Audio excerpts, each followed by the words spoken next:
बिस्मिल्लाहिर्रहमानिर्रहीम अस्सलाम वालेकुम زما ګران خوږو ملګرو دوستانو چرته چې خاده آبادو صحیح نن خبرونه خو نور هم ډیر دي خو موږ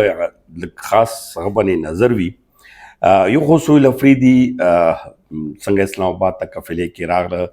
څنګه نښتې وشوې پولیس سره او سړی له جیل مخې ته ناست دی یو ځل بیا اډیاله جیل مخې ته ډېر لرې ځای دی بس هلته ورته یو ځای جوړ کړي بس خپل احتجاج ریکارډ کړي بل د افغانستان په حوالې سره خواجه آصف بیان ډیر زیات یعنی حمید میر پروګرام کې چې کوم سونه زما ولاګ بم پراته وي د میاشتو مخکې چې کوم سونه مونږ کوو چې اخر ولې پاکستان پالیسي په افغانستان ناکامه وي یا هر دور حکومت چې راشي نو هلته نه پاکستان خلاف سازشونه ولې کیږي حکمرانانو سره تعلق ولې نه وي دغه سونه چې حمید میر نن بل ورځ په خواجه آصف وکړ چې هغه پوسټ ټویټر باندې ایکس باندې ډېر زور اخیستی ډېر دوم سره روان دی د دې څه وجوهات دي په دې په نظر اچوم بل پاکستان کې ټیک ده او خبره زه دوباره وکړم چې ملګري ډېر ورته وایي چې دا خبر لیټ دی څنګه تصدیق سره خبره کوو عدالتونو یعنې محکمو یو ځل بیا افغان طرف ته لکن فیصلې ډېرې ښې روانې شوي دي خو ول به د سهیل افریدي خبره وکړو سهیل افریدي نن بیا قافلو سره اسلام آباد ته رادننه شو نن منګل ورځ موږ ورته منګل وایو سه شنبه قافلو سره خویندې د عمران خان خویندې هم ورسره وې یو خو اسلام آباد سره انټر کېدو باندې هلته پولیس سره چې کوم نقابندۍ کړي چې هغه ورته وایي ته وزیر اعلی خپل پروټوکول کې نوزه خو دا قافلې سره اسلام آباد کې نشي دنې کېدی په دې باندې جنجال شو سهیل افریدي خپل څرنګې یو دبنګ سټایل کې راکوش و پولیس سره ډېر زیات خپله کې خبرې اترې وړه چې هغه په ایکس باندې هم ډېر زیات خواره ده او په دې باندې دا الفاظ وایي چې هلته پاکستان ماتې او دا کې داسې خبر نو باندې شوي خو موږ سوال بدلته کېدا وجدو چې اوس وزیر الله دی خو دغه د اصل چې کوم ډنچا وي د یو تحریک یعنی چې کوم موږ ورته ویلی شو چې دا په یو آئیني عهدې ناست دی ته د هلته ولس خدمت وکړه بیا پارټۍ دا پارټۍ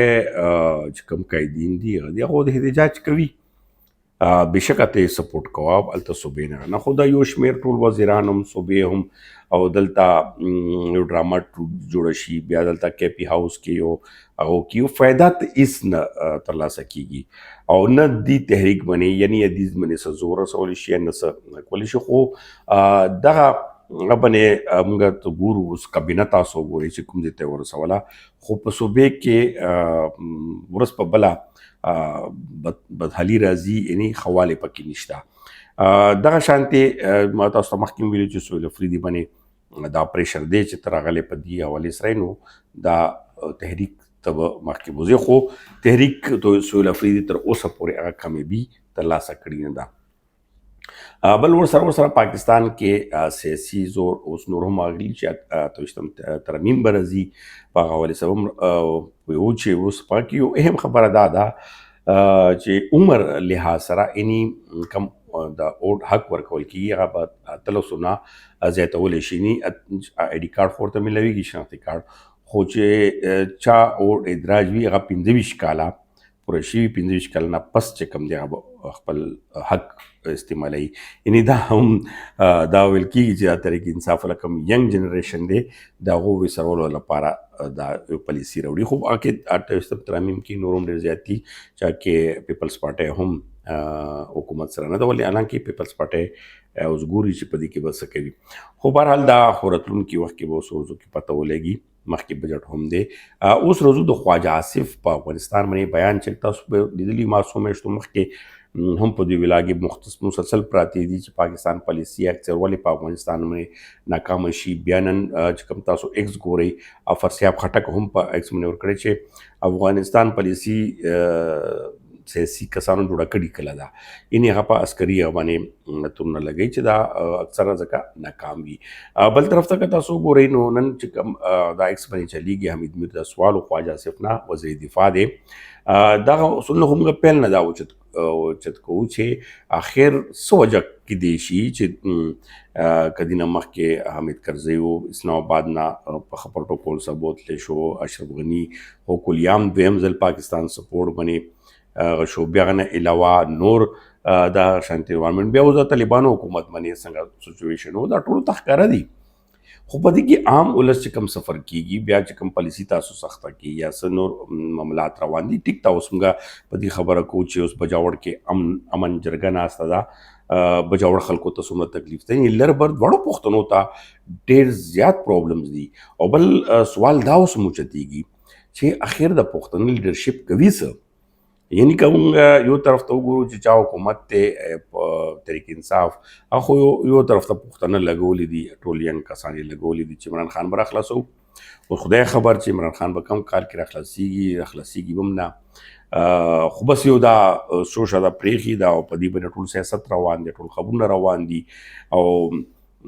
عوام ته څه ډلیور کیږي نه او ډېرې غټې غټې مسلې احتصال روان دی هغه باندې څوک خبره نه کوي بل طرف ته سیاسي چې نور کوم ګوندونه دي که مولانا فضل الرحمن دی افتاب شیرپو دی یا امیر خان قوتي دی یا ایمل ولی دی یا نور داسې ډېر کسان دي یو شمېر کسان دي د صوبې ناموړي کسان دي خو خاموشه دي یعنی هغه تحریک زور نه راوړي په صوبې کې څه صورتحال دی بنو حالات وګورئ بجاوړ وګورئ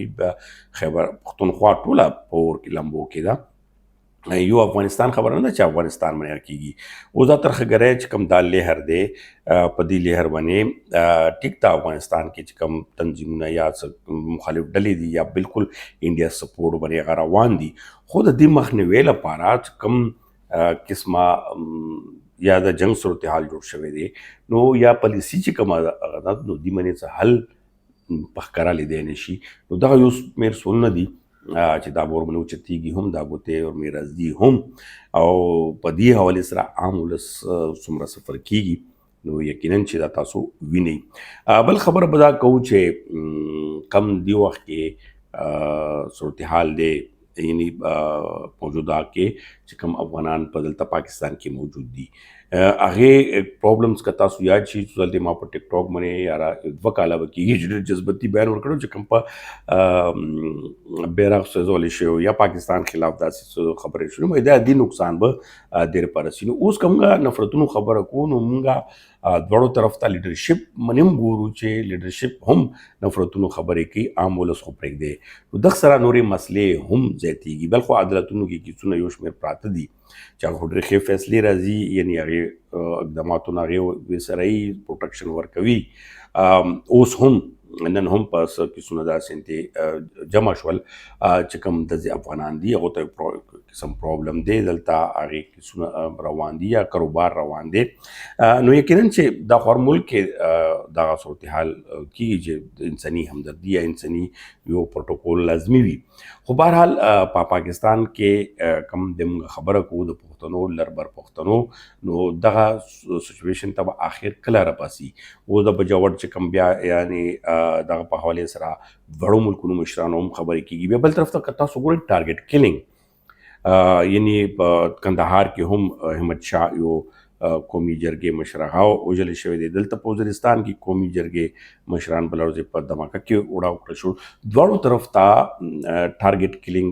هم روان دی نو په دغو خبرو سوچ پکار دی چې اخر د درېمګړی څوک دی او دغه به کله پورې دا زموږ ذمهواریانې جوړېږي چې په طور عام ولس هغه ذمهواریانې پوره کړي نو دې طرف ته لږ توجه پکار دی چې دا مسلې یوازې د حکومتونو یا دغه په جنجال ته که پرېښودل کړل شوې نو د دې حل کله هم نشي راوتی دغه یو سوال پروت دی د ټولو ته سوچ پکار دی نو دې سره زه به دا ولاګ ختموم انشاءالله بیا به تاسو خدمت کې حاضر کېږم او تاسو نه خواست دی چې لایک سبسکرایب مه هېروئ ډېره مننه او بلکې تاسو خپل څه سوال وي څه هغه وي کمنټس کې لازمي اچوئ ډېره مننه